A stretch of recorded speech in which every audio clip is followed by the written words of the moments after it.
வணக்கம் நண்பா. ஒரு பைக்கை லான்ச் பண்றதுக்கு முன்னாடி அதோட கான்செப்ட் அப்படின்னு சொல்லிட்டு ஒரு வருஷம் அதை இன்ட்ரோடியூஸ் பண்ணுவாங்க. அந்த கான்செப்டை அப்படியே டெவலப் பண்ணி பைக்கை நம்ம மார்க்கெட்டுக்கு வந்துச்சுன்னா அது சூப்பரா இருக்கும். சில பைக்குகள் எல்லாம் அப்படி வந்திருக்குது. பட் கான்செப்டோட நின்ன பைக்குகள் நிறையவே இருக்குது. இந்த பைக்குகள் எல்லாம் வந்துருந்துச்சுன்னா சீரியஸ்லி மார்க்கெட்ல வேற லெவல்ல இம்ப்ரூவ்மெண்ட்ஸ் இருந்திருக்கும். பட் இந்த பைக்குகள் கான்செப்டோட நின்றுச்சு நண்பா. அப்படிப்பட்ட ஒரு 5 பைக்குகளை பத்தி தான் இன்னைக்கான வீடியோல நம்ம டீட்டெயிலா பார்க்க போறோம். நீங்க நம்ம சேனலுக்கு புதுசா இருந்தீங்கன்னா மறக்காம சப்ஸ்கிரைப் பண்ணிங்க. சரி வாங்க வீடியோக்குள்ள போலாம்.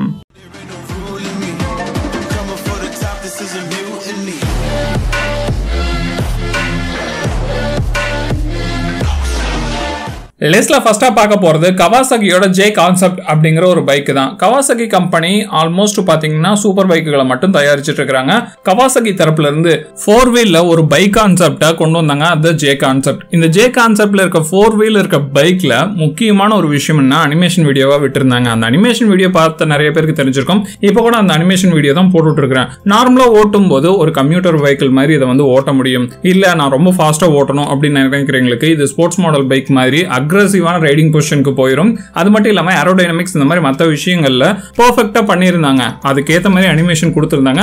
பார்த்த நிறைய பேருக்கு இது பயங்கர இம்ப்ரெசிவா இருந்துச்சு. ஆனா இந்த பைக்கோட கான்செப்டை அப்படியே கவாசாகி வந்து நிறுத்தி வச்சிருக்காங்க. இந்த கான்செப்டை நம்ம மார்க்கெட்டுக்கு கொண்டு வரணும், ரியல் டைம்ல இந்த மாதிரி ஒரு பைக்கை கொண்டு வரணும்னா இதுக்கு ஐசி இன்ஜின் வந்து செட் ஆகுமான்னு கேட்டீங்கன்னா எனக்கு தெரிஞ்ச வாய்ப்பு கொஞ்சம் கம்மி தான். ஐசி இன்ஜின்ல பண்ணலாம், வாய்ப்பு இருக்குது. ஆனா அதை விட பெஸ்டா சூட் ஆகுறதுன்னு பாத்தீங்கன்னா எலக்ட்ரிக் தான். எலக்ட்ரிக்ல கொண்டு வந்தாங்கன்னா இந்த மாதிரி ஒரு கான்செப்டை ஈஸியா டெவலப் பண்ண முடியும் அப்படிங்கிறது என்னோட ஒரு ஒப்பீனியன். இத பத்தி நீங்க என்ன நினைக்கிறீங்க? இந்த பைக் மார்க்கெட்டுக்கு வருமா இல்லையா அப்படிங்கறத கமெண்ட் பண்ணுங்க. லிஸ்ட்ல ரெண்டாவதா பார்க்க போறது ஹீரோவோட எக்ஸ்ட்ரீம் XFR 3 அப்படிங்கறது நினைக்கிறேன் இந்த கான்செப்ட் மாடல். ஆனா எக்ஸ்ட்ரீம் 1R அப்படிங்கிற மாதிரி தான் இந்த கான்செப்டை வந்து மார்க்கெட்ல விட்டாங்க.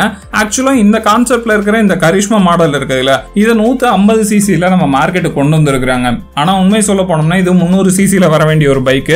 ஹீரோ கம்பெனி கிட்ட அதிகபட்சமாவே 200 சிசி வரைக்கும் தான் இன்ஜின்ஸ் வந்து இப்போதைக்கு ஸ்டாக்ல இருக்குது. 300 சிசில இந்த கான்செப்டை 2018-19 அந்த மாதிரி டைம்ல மார்க்கெட்ல வந்து விட்டுருந்தாங்க. அப்பவே பார்த்தோம்னா சூப்பரா இருக்குது இந்த மாடல் அப்படிங்கிற மாதிரி நிறைய பேர் இம்ப்ரெஷன் வந்து கிரியேட் பண்ணுச்சு. சோ இந்த இம்ப்ரெஷனை பார்த்தோம்னா அப்படியே என்ன பண்ணாங்கன்னா ஹீரோ கம்பெனி கம்ப்ளீட்டா 150 சிசில கொண்டு வந்திருக்காங்க.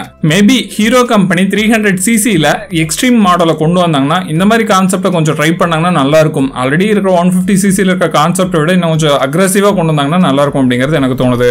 லிஸ்ட்ல அடுத்ததா பார்க்க போறது டிவிஎஸ் ஜெப்லின் கான்செப்ட் தான். சோ இந்த கான்செப்டுக்காக நிறைய பேர் இப்ப வரைக்குமே வெயிட் பண்ணிட்டு இருக்காங்க. நிறைய என்கொயரிஸ் பார்த்தோம்னா கமெண்ட் செக்ஷன்ல கேட்கிற கேள்விகள் அப்படின்னு சொல்லி கூட பார்த்தோம்னா ஜெப்லின் மாடலை பத்தி நிறைய பேர் கேட்பாங்க. அதுக்கு முக்கியமான காரணம் இந்த மாடல் பயங்கர இம்ப்ரெசிவா இருந்துச்சு. க்ரூசர் மாடல்ல கொண்டு வந்துருந்தாங்க. முக்கியமா இதில் நாங்க ஹைபிரிட் யூஸ் பண்ண போறோம் அப்படிங்கறத டிவிஎஸ் கம்பெனி சொல்லியிருந்தாங்க. சோ இதுக்கப்புறம் பாத்தீங்கன்னா ரோனின் அப்படிங்கிறது ஆல்மோஸ்ட் இந்த பைக்கோட சிமிலரான ஒரு கான்செப்ட்ல கொண்டு வந்திருந்தாங்க. பட் அது ஹைபிரிட் கிடையாது.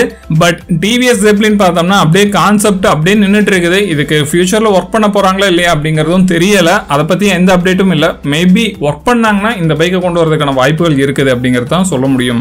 லிஸ்ட்ல அடுத்ததா பார்க்க போறது எக்ஸ்பல்ஸோட கெஃபே ரேசர் மாடல் தான். எக்ஸ்பல்ஸ் பார்த்தோம்னா நம்ம மார்க்கெட்ல ஃபர்ஸ்ட் கான்செப்ட் மாடலா கொண்டு வந்தாங்க. அந்த மாடல் பாத்தீங்கன்னா அப்பவே நல்ல ஒரு ஹிட் வந்து கிடைச்சது. கான்செப்ட் மாடலுக்கே பார்த்தோம்னா நல்ல ரெஸ்பான்ஸ் இருந்துச்சு. அதை தொடர்ந்து பார்த்தோம்னா 200 சிசில இதை கண்டிப்பா எக்ஸ்பல்ஸ் கொண்டு வரணும் அப்படிங்கறத கொண்டு வந்துட்டாங்க. அதுக்கப்புறம் அதுலயே 200T அப்படின்னு சொல்லிட்டு கம்ப்யூட்டர் மாடலாவும் மார்க்கெட்ல கொண்டு வந்திருக்காங்க. சரி, இப்ப ராலி எடிஷன் கூட அதுல கொண்டு வந்துட்டாங்க. ஆனா இதே இன்ஜின் செக்மெண்ட்டை வச்சு 200 சிசில ஒரு கெஃபே ரேசர் மாடலா கொண்டு வரலாமா அப்படிங்கிற மாதிரி கான்செப்டை எக்ஸ்பல்ஸோட கான்செப்ட் வரும்போது ஹீரோ கம்பெனி அந்த இடத்துல நிறுத்தி வச்சிருந்தாங்க. ஆனா இப்ப வரைக்கும் இதை பத்தின எந்த ஒரு அப்டேட்டும் இல்ல. மேபி பார்த்தோம்னா இப்ப ஸ்போர்ட்ஸ் மாடலுக்கு கரிஷ்மாவோட இன்ஜின் பார்த்தோம்னா 210 சிசில இருக்குது. அதே செக்மெண்ட் இன்ஜினை யூஸ் பண்ணி ஒரு கெஃபே ரேசர் மாடலை நம்ம மார்க்கெட்ல கொண்டு வந்தாங்கன்னா கொஞ்சம் நல்லா இருக்கும்னு தோணுது. ஏன்னா கெஃபே ரேசர் அப்படின்னு சொன்னோம்னா நம்ம மார்க்கெட்ல பைக்குகள் வந்து நம்ம ரொம்ப தேட வேண்டியது இருக்கு.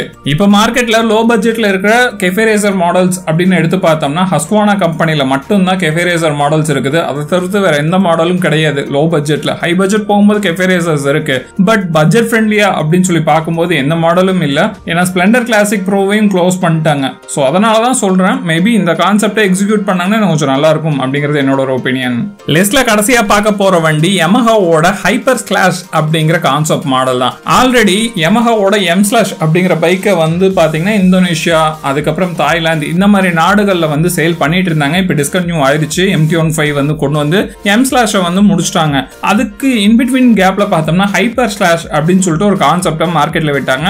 இதுவும் 150cc செக்மெண்ட் தான். 16 bhp பவரும் 14 நியூட்டன் மீட்டர் டார்க் ப்ரொடியூஸ் பண்ற மாதிரி இந்த பைக்கை டெவலப் பண்ணியிருந்தாங்க. ஒரு நேக்கட் ஸ்ட்ரீட் மாடல் பைக்கா. ஸோ MT-15 சேல்ஸ் அடி வாங்கக்கூடாது அப்படின்னு சொல்லிட்டு M ஸ்லாஷை வந்து அங்கேயே க்ளோஸ் பண்ணாங்களே, அதோட சேர்த்து இந்த கான்செப்டை அப்படியே குழி தோண்டி புதைச்சிட்டாங்க அப்படிங்கறத உண்மை. ஏன்னா Yamaha கம்பெனி சில மாடல்களுக்கு மட்டும் முக்கியத்துவம் கொடுக்குறாங்க, புதுசா எந்த எக்ஸ்பிளைன் பண்றது இல்லை அப்படிங்கிற குற்றச்சாட்டும் இருக்குது.